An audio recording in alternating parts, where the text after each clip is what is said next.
It is 5 a.m. at Wake Forest University. Most students are still sleeping cozily in their beds, but one group of students is just about to start their day. This is the Wake Forest Rowing Club.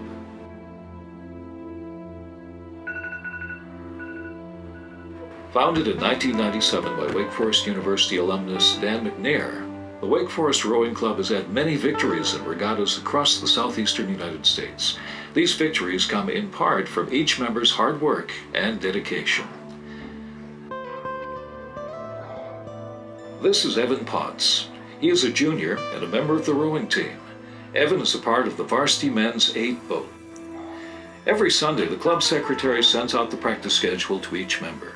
Each week consists of a mix of land and water practice. Today he has water practice. He is a driver for the team, so he is responsible for shuttling people to Salem Lake, where the team practices. Other days, Evan has land practice, but we'll get to that.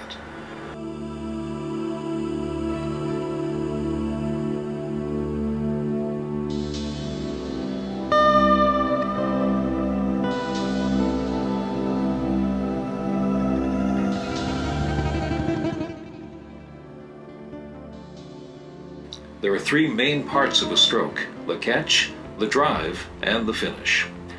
This is the catch. At the catch, a rower's body is fully compressed with a forward body angle.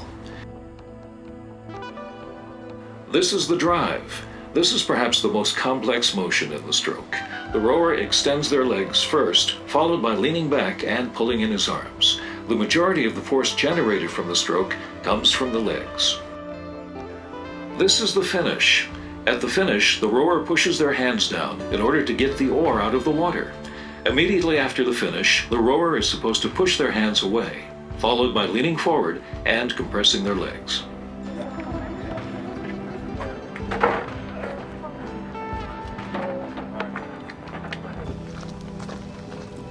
You can pay as much as you want for one of these boats. The top end hulls, fully outfitted with oars and cox boxes, can approach $50,000. If you're savvy about how you get them, you can find them used for a little bit less than that. So fortunately, that's what we've been able to do. I started coaching here in the fall of 13. I'm a part-time coach. I work for the students, actually. The team is student run, so my boss is a 22-year-old college senior. If more than about 20 dudes in the world made a living doing this, or made a decent living, this is what I'd want to do with my life. I really love it. It's rewarding, it's fun.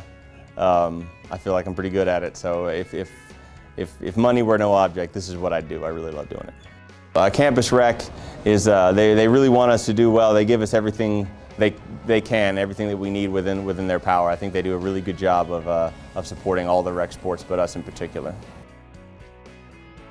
Rowing is a sport that dates back to the ancient Egyptians. Modern rowing comes from England.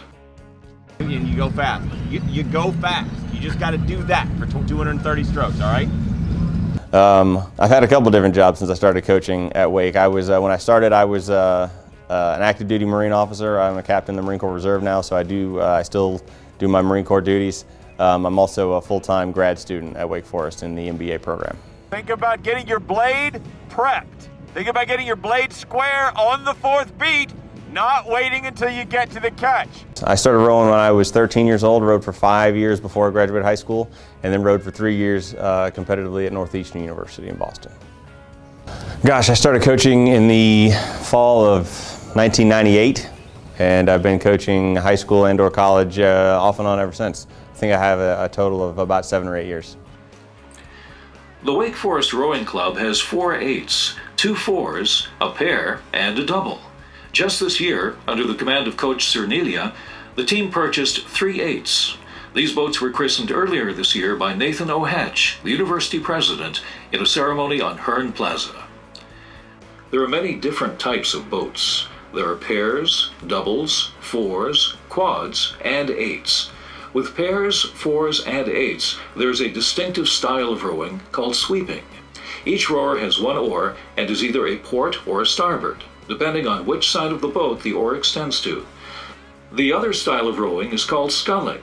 This style is associated with the doubles and quads.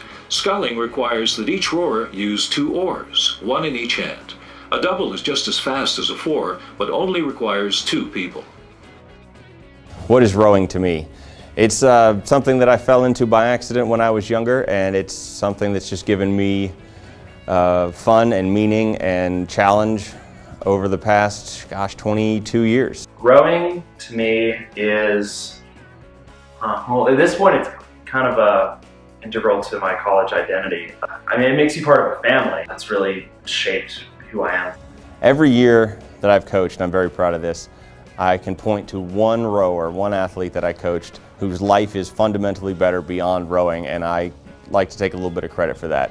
So I've had crews that won medals and championships and stuff like that, but what I like about coaching is that I've several kids, I've made a difference in their lives, made their lives better because of the experience that I've been able to give them. So the novice women they got one medal at John Hunter, and they actually got 2 medals at Clemson, which I think that's the first time in a long time a wake rower has gotten 2 medals at the same regatta. The team focuses on gaining strength in the fall. Every land practice incorporates some form of weight training and cardio.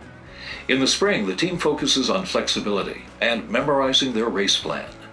It's all about strength and making individual rowers much stronger. So the physical training aspects are much more intensive on building up rather than fine-tuning.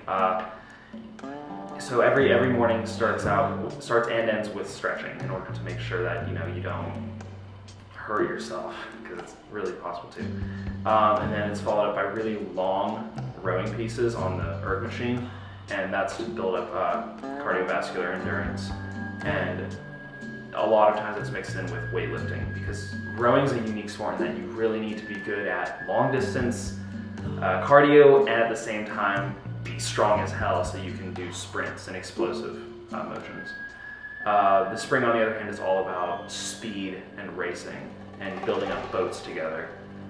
So those are more short erg pieces focused on how we execute the 2-kilometer race plans. This is race day. It takes a lot of guts to line up 6th wide and be confident sitting there at the starting line and not lose your mind and execute properly with the tension.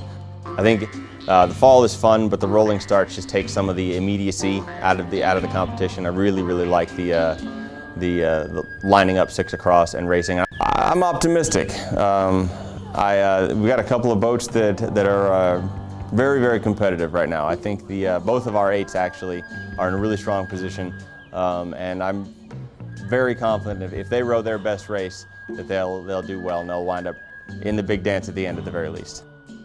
The entirety of Sunday was rained out, due to fog, thunderstorms, and rain.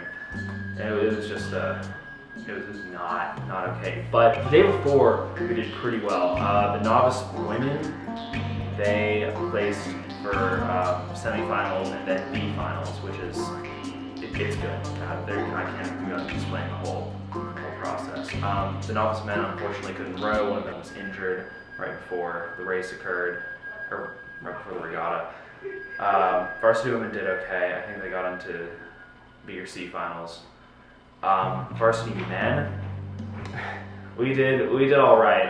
We got into D finals, but we rode the best race of our lives on Saturday. We really did. It was the fastest, the smoothest, the strongest. It felt amazing. And then again, we're also up against teams that are actually capable of beating Harvard. University of Virginia is they're too good at rowing. So we did good for us. This is the Wake Forest Rowing Club.